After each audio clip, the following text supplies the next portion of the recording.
wata goto hulu, wata goto recul, wata goto innu wondema honno anteren ni joodike joni kañum yondinike non wata goto wiw ɗum, c'est à dire kala ko hiwɗon feƴƴe.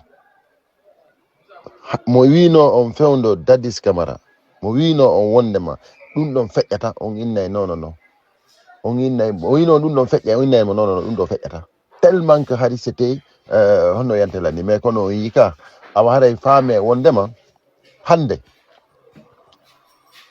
on yii Doumbouya fokkitande makko nden ɗo tun Côte d'Ivoire. Joni voyage ko yalti kon fou, joni voyage ko yanden ko fokkiti ɗo ɗen Rwanda ha o yori toon o yaari Gabon, on yiya fokkitande makko nden, c'est à dire ko c'est à dire ko fou ko gouvernement o fof ara aéroport, c'est à dire ko diplomatie Guinée on fof ambassade ɗuma fop invité te ara, fop ko démagogie. Si tawi onon ɗum ɗo hersinta on ande wondema kina honneur ni pour que ye président leydi wiyaɗo ko président leydi, parce que menen andi Doumbouya c'est pas un président. O fuuti noon parce que mi nanimo prononce à Côte d'Ivoire toon ɗen wondema imo wolira en tant que président de la République. Kanko tigi o fuuti parce que kanko tigi au début o yiɗano ɗum ɗon, haɗi ko président de la transition. Joni noon o yahaka élection, constitution ala, hay fuy ala, joni o watti wiide hoore makko président de la République. On andi o fuuti, c'est terminé pour lui. Donc haray kadi ko hono entelanni so yii wondema hiɓe invita tous ces corps diplomatiques là, tous ces ministres là, tout le gouvernement fi yewgol wayno wondema no yewde Côte d'Ivoire ɗon ɗen hiidoygol e président Ouattara ara. Si tawi on yii ɗum ɗon ko ɗum andirton leydi ndin ala golle, leydi ndin hay fus jokka ɗum ɗo ko yaltini carrément ko wondema lagine e mal bare. Et puis journaliste ɓe waɗoɓe commentaire ji ɗin e fi kanko président on simo yewdema simo arde, écoutez très bien, c'est à dire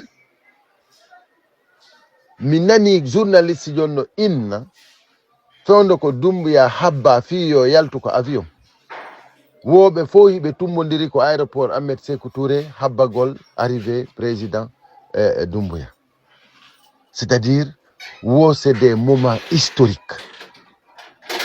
Hadi ɗum ɗo kamɓe ko histoire on ni, ko histoire, c'est à dire c'est historique, c'est à dire Doumbouya yewgol mo Côte d'Ivoire arta laggine ɗum ko historique, ko seede wondema hay fus jokkaka.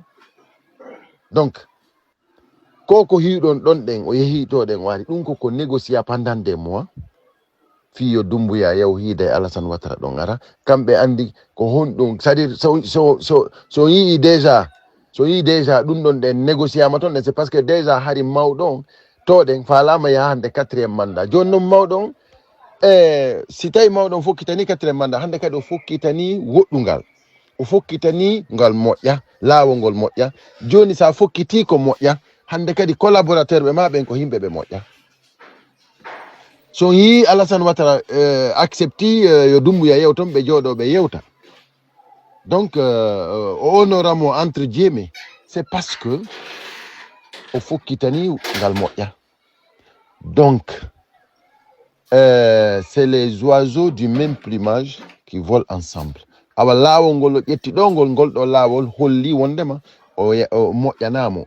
Donc hande sous région on ɗon Burkina, Mali, Niger, ɓeɗo ɗen fof no jogodiri. Guinée sortike ƴetti laawol ngol andanɗa hoorema ni en fokkita hay nokku e son famille. Joni ko wonɗo ɓe itti waɗɗo 3e mandat, ɓe yewde ɓe collabora e fokkitanɗo 4e mandat. Seede wondema hay fus jokkaka, seede wondema ko bandiyagal wona. Donc haray noon kadi Alassane Ouattara kañum e waɗunoɗo 3e mandat itta on hari ɓe weldi ɗum ko Alpha Condé. Kanko tigi yi ɓay coup d'état waɗi, kanko tigi ɓay wardi e président Ghané o andi no honno ɓe recevirnoɓe Doumbouya en on tumati weltananoki ɓe, par ce que no andunoyi ɓe weldi e mawɓe e mawɗo, par ce que ɓe haɓɓitino ko ma Alpha Condé libéré ɓe yaada e makko, ɓe haɓɓitino Alpha Condé libéré te yeeso maɓɓe Alpha Condé yaha. Coup d'état on waɗi mais kono Alpha Condé koye accide Doumbouya en sali, ko ɗum wonno yewtere nde. si tawi on yejjiti mi andintinaw donc ɓe salaninomo ɓe holli ɓe wasere needi hay après moɓɓe en kañum yeehi Alassane Ouattara en e délégation mum ɓe hootiri sadi ɓe hootiri hay hiwnoɗa image ji ɗin tun yinoɗa yeeso Alassane Ouattara o andi o weltaki ko yaltata Conakry donc hande noon si yeehi noon joni ha tawi joni jaatigiyagal wallinama to kolo c'est à dire honno entelen valeur ji ɗi fof wallinama to joni ko honɗum ko intérêt personnel joni hande kadi ko ma wallidiren par ce que joni ko faala ɗen wadde kon hina ko hani ɓay noon na ko hani joni jonnidiren juuɗe ko ɗum woni on collaboration ɗo jonnidiren juuɗe waɗen ko hana voilà jonnidiren juuɗe bonnen sariyaji ɗin fop jonnidiren juuɗe ndaren no kala fijirɗo haren waway mo ñoƴƴude waɗemo ko place makko voilà mais kono Allah ko goto o jaɓanta on ɗum